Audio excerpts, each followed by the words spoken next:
तो hello class 10 के बच्चों, ये है आपका 5.1 मैथ्स है। मैथ का 5.1 करने जा रहे हैं। 5th चैप्टर का नाम है अरिथमेटिक प्रोग्रेशन।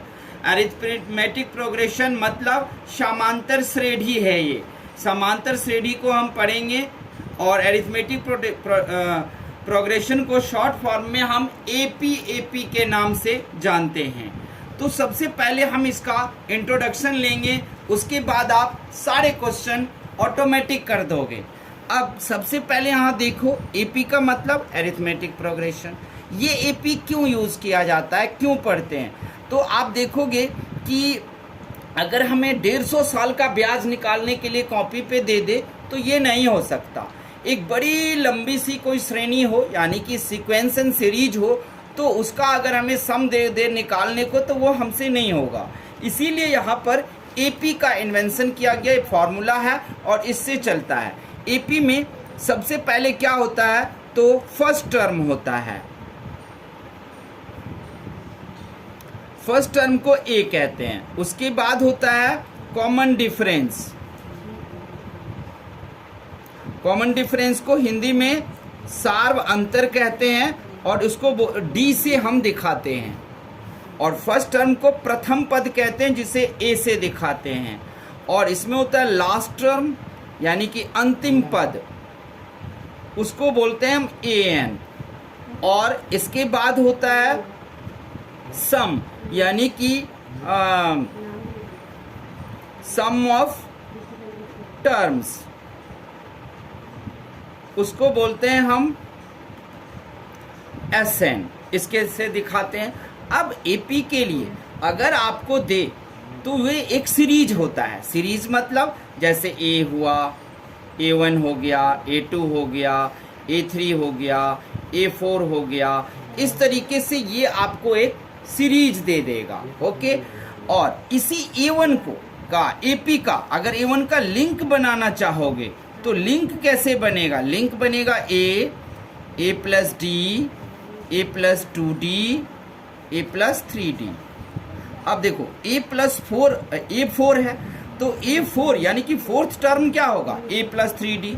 थर्ड टर्म क्या होगा? A plus 2D। यानी कि जो भी टर्म देगा वहां पे जब लिंक बनाओगे तो लिंक में एक कम होगा। जैसे आपको फिफ्थ दे दे कि फिफ्थ टर्म, तो आप क्या लिखोगे? A प्लस 4D लिखोगे। सिक्स टर्म दे दे तो आप क्या लिखोगे? A प्लस 5D लिखोगे। एक कम करके D के साथ लिखोगे। ये इसका रूल है। ये A1 A2 A3 या ये चीज़ें इस तरीके से। अब इसके दो फॉर्मूले होते हैं। एक AN है, जिसको हम A प्लस N माइनस 1 का D कहते हैं, और दूसरा फॉर्मूला है इसका SN।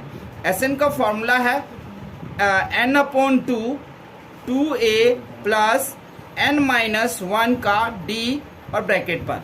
ये आपके दो फॉर्मूले हैं एपी के। एक AN यानी कि जब आपको टर्म निकालना हो, और SN जब टर्मों का यानी कि टोटल जो पद होंगे वो कुल पदों का जब योग निकालना हो, सम ऑफ ऑल द टर्म्स, तब आप ये लगा लेना। अब यहाँ पर में जो क्वेश्चन है उसका अगर स्टार्ट करोगे तो ये हिंदी मीडियम का है, आप इंग्लिश मीडियम का भी देख सकते हो। तो वहाँ पर में आप देखोगे कि सबसे पहले ये पहचानने को कह रहा है कि ये एपी में है या नहीं है, ये पहचानने को कह रहा है। तो इसको पहचानने के लिए देखो, हिंदी में लिखा हुआ बताता हूँ, इंग्लिश में भी दिखाऊंगा। प्रत्येक किलोमीटर का टैक्सी किराया, जबकि प्रथम किलोमीटर के लिए किराया 15 है और प्रत्येक अतिरिक्त किलोमीटर के लिए किराया ₹8 है। तो क्या ये दोनों सेम है? तो आपको हिंदी में दिखा दिया। अब मैं हिंदी में कहता हूं कि ये एपी में है कि नहीं, तो मैं कहता हूं ये एपी में है। उसी तरीके से आप सेकंड थर्ड को भी पहचान पाओगे। अब हम इंग्लिश मीडियम का भी आपको दिखा देते हैं। यहाँ पर में इंग्लिश मीडियम के बुक में देख लो, यहाँ लिखा है the taxi fare after each kilometre when the fair is ₹15 for the first kilometre and ₹8 for each additional kilometre. तो इस तरीके से आप इसको निकाल सकते हो। जैसे कि आप देख रहे हो, पहला पद 15 हो जाएगा और उसके बाद 8 है। यानी कि कोई भी चीज अगर एपी में है तो आप ध्यान रखना, एपी के लिए कॉमन डिफरेंस सेम होना चाहिए। यानी कि डी जितनी बार भी आएगा वो सेम होना चाहिए। D1 इक्वल्स टू D2 होना चाहिए, D2 इक्वल्स टू D3 होना चाहिए, D3 इक्वल्स टू D4 होना चाहिए, तभी जाकर आप इसे AP कह सकते हो और कर सकते हो। अब दूसरा क्वेश्चन देख रहे हो, the amount of air present in cylindrical when a vacuum pump remove 1/4 of the air remaining in the cylindrical at a time. क्या ये एपी में है? ये बिल्कुल एपी में नहीं है, क्योंकि हमें ये नहीं पता कि वहां पर कितना गैस रखा हुआ है सिलेंडर के अंदर। तीसरा है, the cost of digging well after every metre of digging when it cost ₹150 for the first metre and rises by ₹50 for each subsequent metre. तो हर एक मीटर जितना भी खुदवाएगा उसके लिए 50-50 है। तो यहाँ पर सार अंतर यानी कि कॉमन डिफरेंस डी जो होगा वो आपका सेम हो जाएगा। फोर्थ में है तो ये एपी में है थर्ड। फोर्थ जो है वो आपको दिखा रहा है 10,000 रुपये है, लेकिन कंपाउंड इंटरेस्ट है। तो ध्यान रखना, जो सिंपल इंटरेस्ट है वही एपी में जाता है। कंपाउंड इंटरेस्ट देखते ही आप लोग कह देना कि ये तो एपी में नहीं है। तो समझ गए बच्चों, एपी के लिए क्या जरूरत है कि आपको डी हमेशा सेम आए तब। जैसे देख लो, ये क्वेश्चन है ना आपका फोर्थ 5.1 का, इसमें आपको कहेगा कि ये कॉमन डिफरेंस ये एपी में है कि नहीं, ये पहचानो। तो आप सबका कॉमन डिफरेंस निकाल कर आप देखोगे तो आपको पता चल जाएगा। अब सबसे पहले अगर हम कॉमन डिफरेंस को निकाल करके कुछ क्वेश्चन सॉल्व करके आपको दिखाते हैं, तो अगर क्वेश्चन सॉल्व करके अगर आपको हम दिखाएंगे तो ये देखिए कि कैसे होगा इसका।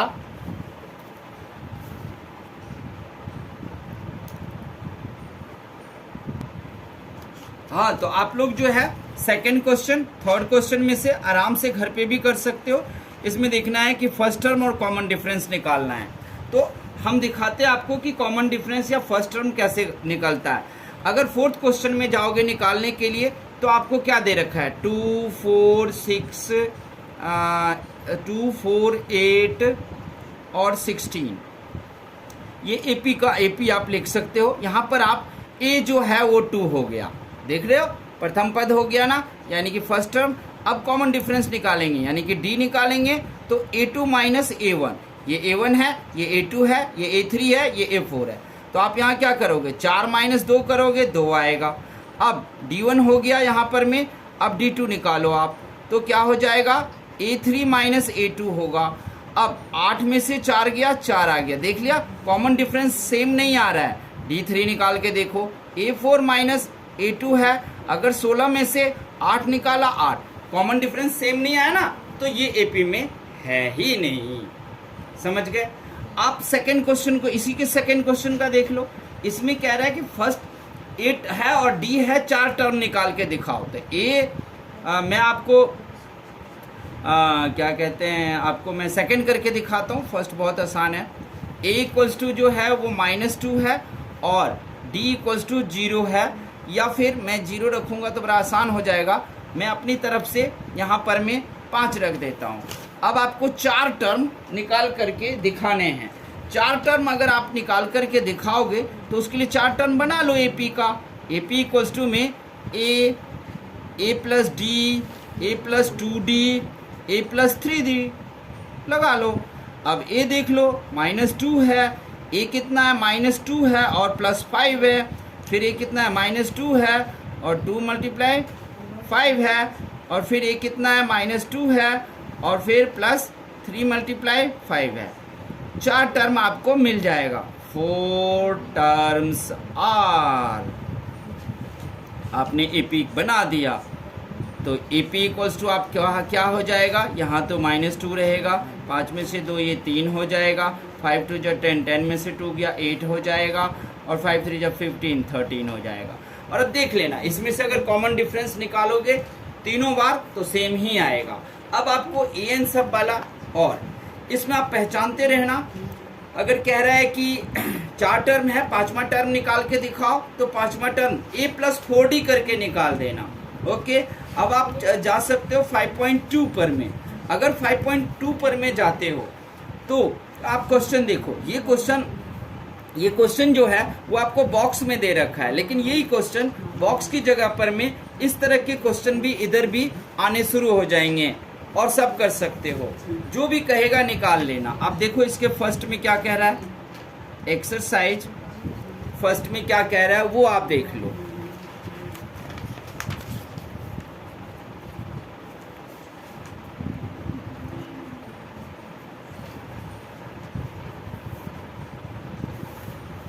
एक्सरसाइज 5.2 है।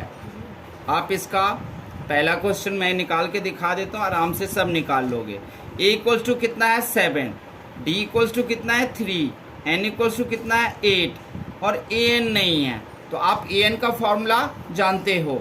an का फॉर्मूला क्या होता है? a प्लस n माइनस 1 का d। a सब कुछ दे रखा है, 7 प्लस n 8 है, 1 d 3 है। तो आपके पास आ जाएगा 7 प्लस 7 मल्टीप्लाई 3 इक्वल्स टू में 7 प्लस 21 आ गया ना 28।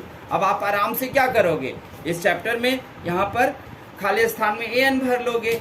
अब इसमें an दे रखा है, अब दूसरे क्वेश्चन में देखो यहाँ -5 दे रखा है, a नहीं है। तो आप इसी क्वेश्चन पर में ना एक ही जगह नहीं पुट करोगे, यहाँ पर में n दे रखा होगा, पुट कर दोगे, फिर आपका क्या हो जाएगा, ये बन जाएगा आपका एक लीनियर इक्वेशन की तरह फॉर्म, लीनियर इक्वेशन की तरह बनेगा। a का वैल्यू निकाल लेना, अगर d का नहीं दिया तो n का देगा, a का देगा, an का देगा, उन सब का पुट करके आप d का भी वैल्यू निकाल लोगे। वो लीनियर इक्वेशन की तरह बिहेव करने लगेगा बाद में, और उस बिहेवियर से आप निकाल लेना। अगर आपको यहाँ पर में Sn ही देता है निकालने के लिए, तो Sn के लिए आप कोई भी एक चीज़ ले सकते हो, जैसे कि कोई लड़ी उठा लो, कहीं से कोई लिंक उठा लो और फिर आप वहाँ से निकाल सकते हो। जैसे कि वो आपको कह रहा है, एक एक्सरसाइज है 5.3 है, आप उसका पहला क्वेश्चन ही देख सकते हो। दे रखा है AP, आप अपनी तरफ से लिख लो। यहाँ पर दे रखा है, ये देख लो, यहाँ पर में दे रखा है 2, 7, 12 10 टर्म दे रखा है, 2, 7, 12 डिटो। लास्ट टर्म में वो कह रहा है कि 10 टर्म्स तक।